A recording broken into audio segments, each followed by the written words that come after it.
나는 혼자 살고 있다. 아니, 정확히는 혼자 살고 있었다.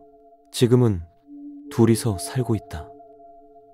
이 넓지 않은 원룸에 나와 그 사람, 단 둘이서. 그 사람은 말이 없다. 언제나 조용하다. 내가 무슨 이야기를 하든 어떤 행동을 하든 그저 제자리에 가만히 있을 뿐이다. 처음에는 답답하기도 하고 서운하기도 했다. 왜 아무 반응이 없을까? 왜 나에게 아무 말도 해주지 않을까? 내가 싫은 건가? 하지만 이내 익숙해졌다. 어쩌면 그 사람의 방식일 수도 있다고 생각했다. 조용히 그저 내 곁에 존재해주는 것만으로도 나를 지탱해주는 거라고 그렇게 믿으려고 했다. 그 사람은 주로 창가에 앉아있다. 해가 들면 따뜻한 햇볕을 쬐고 비가 오면 창밖을 내다보는 것 같다. 나는 그런 그 사람의 뒤통수를 보며 말을 걸곤 했다. 오늘 날씨 좋다.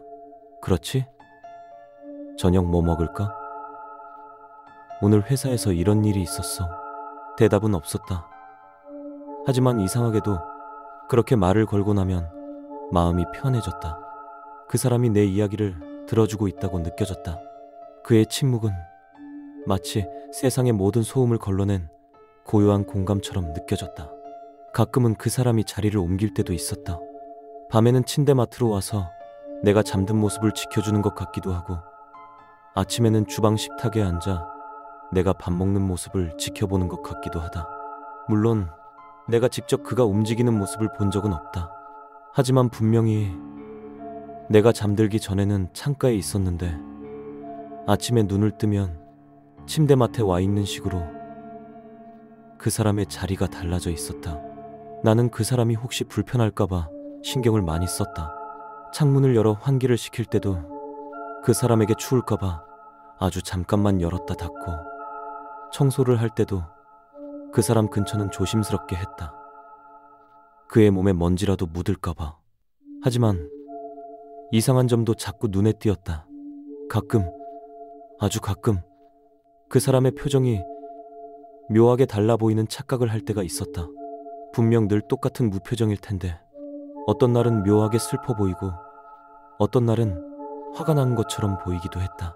그리고 아주 드물게 나를 향해 무언가를 말하려는 듯 입을 살짝 벌리고 있는 것처럼 보일 때도 있었다.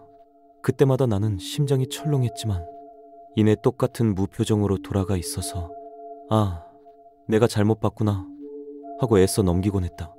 그리고 가장 나를 혼란스럽게 한 것은 가끔 나에게 말을 거는 것 같은 느낌이 들 때가 있다는 것이었다. 희미하게, 아주 작게.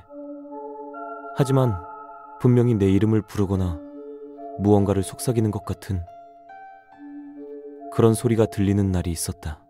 헌청일까? 하지만 너무 생생해서 그 사람이 정말 나에게 말을 거는 건 아닐까 하는 기대감과 두려움이 뒤섞였다. 그러던 어느 날 밤이었다.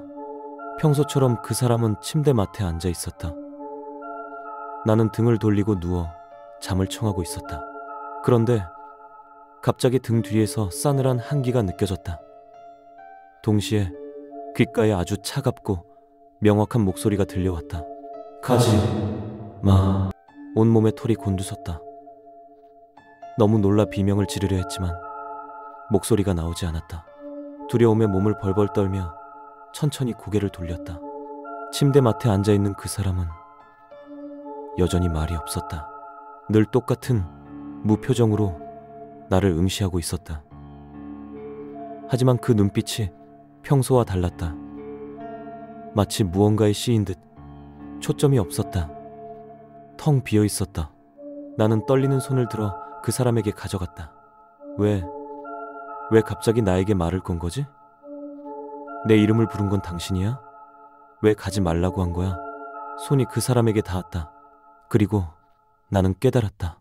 내가 지난 몇 달간 내 곁을 지켜주던 사람이라고 생각했던 존재가 차갑고 딱딱한 사람의 형상을 한 마네킹이었다는 것을. 거기에는 작고 삐뚤한 글씨로 적혀 있었다. 아빠 친구 만들어줬어. 마음에 들어? 아빠 혼자 있으면 외로워하니까